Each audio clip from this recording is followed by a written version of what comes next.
Баршаңызға сәлем, құрметті көрермендерім. Бүгін сіздермен дәл пиццериядағыдай небәрі 7-8 минут ішінде пісіп шығатын пепперони және де кез келген пиццаға келе беретін пиццаның қамыры мен нағыз майонез кетчупсыз оригинал соусының жасалу жолымен бөлісетін боламын.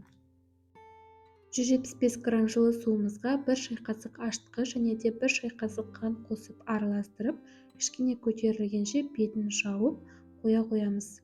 5 минуттай қойсаңыздар жеткілікті. Одан кейін 350 грамм ұнның үстіне ашытқы қосылған суымызды құямыз және де пиццамыздың қамыры жұмсақ болу үшін 25 грамм зәйтүн майын, яғни оливковый май қосамыз, жарты шай қасық тұз қосамыз. Енді барлығын араластырып, қамыр илейтін боламыз. Егер де сіздерде оливковый масла, зәйтүн майы болмаса, үйдегі күнбағыс майын қоссаңыздар да болады. Мінекей біркелкі массадағы қамырымыз еленіп шықты. Бетін жауып 20-25 минутқа тындырып қоямыз. Міне 20 минуттан кейін алдық. Қамырымыз кішкене көтеріліпті. Енді осы қамырды 1-2 бөлікке бөліп, немесе таразы қолдансаңыздар да болады, ақырындап, домалақтап алатын боламыз. Қамырымыздың әдемі дұрыс көтерілуі үшін ашытқыны мерзімі өтпеген, сапасы жақсы ашытқы таңдағандарыңыз дұрыс болады. Міне 2 қамырымызды домалақ формаға келтіріп алдық.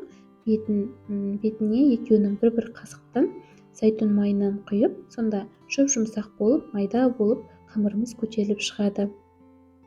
Барлық жеріне жақсылап жауып, арасы бір-біріне жабысып қалмас үшін вилкамызды қойып, бетін жауып, бір кішкене 45 минутқа көтерілуге жібереміз. Мен пештің градусын 30-ға қойып, сонда саламын.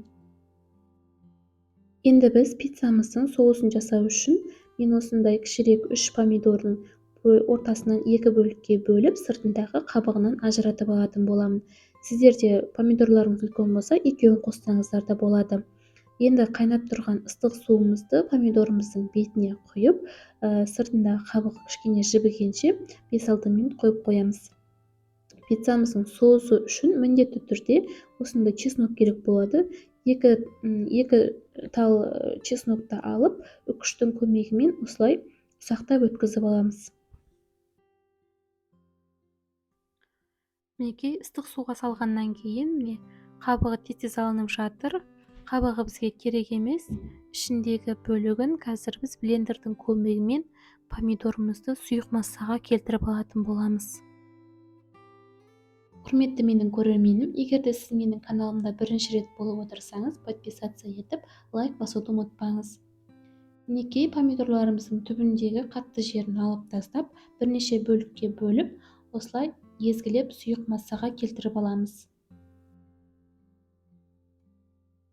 Келесі кезекте қызып тұрған табамызға 3 ас қасықтай сұйық майымызды қосып, чесногымызды ақырындап қоратын боламыз.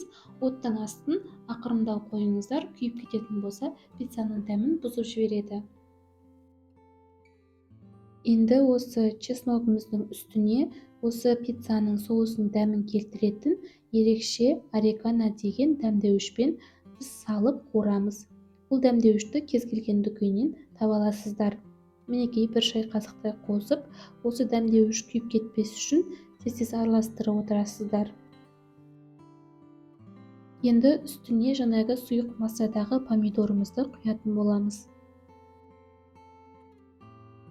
Бір қайнағаннан кейін тезірек араластырып отырасыздар. Енді тағы да қып-қызыл болып әдемі түске дәмге беру үшін паприкадан 1 шай қасық қосамыз.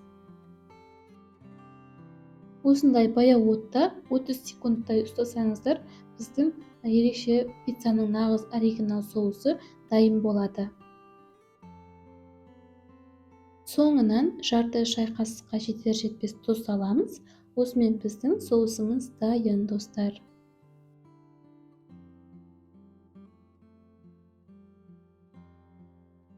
Келесі кезекте сырымызды үкіштен өткізіп дайындап аламыз.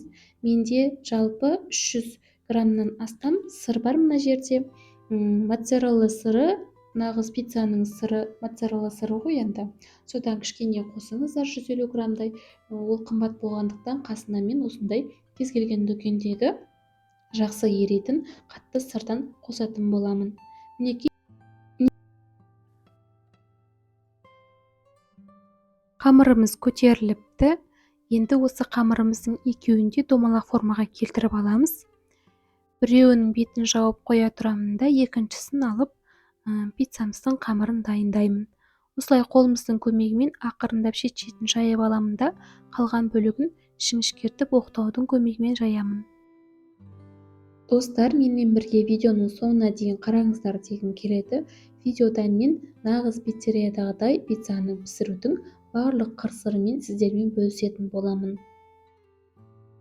Пиццамыздың шеті кішкене қалыңдау болып, әдемі болып тұру үшін және де ортасына құйған соусымыз ағып кетпес үшін шетін осылай ақырындап көтеріп шығасыздар. Және осы көтерген жағын төмен қаратып, қазір пергамент қағазымыздың үстіне қойып алатын боламыз. Міндетті түрде пергамент қағазын салыңыздар, әйтпесе біздің пиццамыздың қамыры күйіп кетуі мүмкін. Мінекей, бетін төмен қаратып пергамент қағазымызға салып алдық. Енді дайындаған соусымыздың жартысын осы бірінші пиццамыздың қамырының бетіне орналастырып жайып аламыз. Барлық жерінен бірдей етіп жайып алғаннан кейін сырымыздың да жартысынан қосатын боламыз.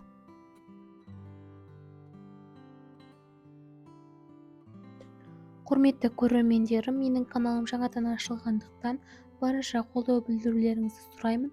Ол үшін подписаться етіп, лайк басып, өз пікірлеріңізді қалдырсаңыздар жеткілікті. Сырымызды салып алғаннан кейін жылқы етінен жасалған шұжығымызбен бетіне қойып шығатын боламыз. Сіздерде осындай кішкене сапасы жағынан жақсы, осындай колбасаны қоятын болсаңыздар, колбасаларыңыз күймей әдемі болып шығады. Пештің жылулығын ең қаттысына қоясыздар, 250 градусқа. 250 градуста 7-8 минут пісірсеңіздер жеткілікті. Мінекей достар, біздің тез әрі дәмді дайындалатын пиццамыз дайын болды. Рецепт ұнаса каналыма тіркеліп, лайк басып, пікір қалдыруды ұмытпаңыз дегім келеді. Отбасыңызға амандық, деніңізге саулық тіледім.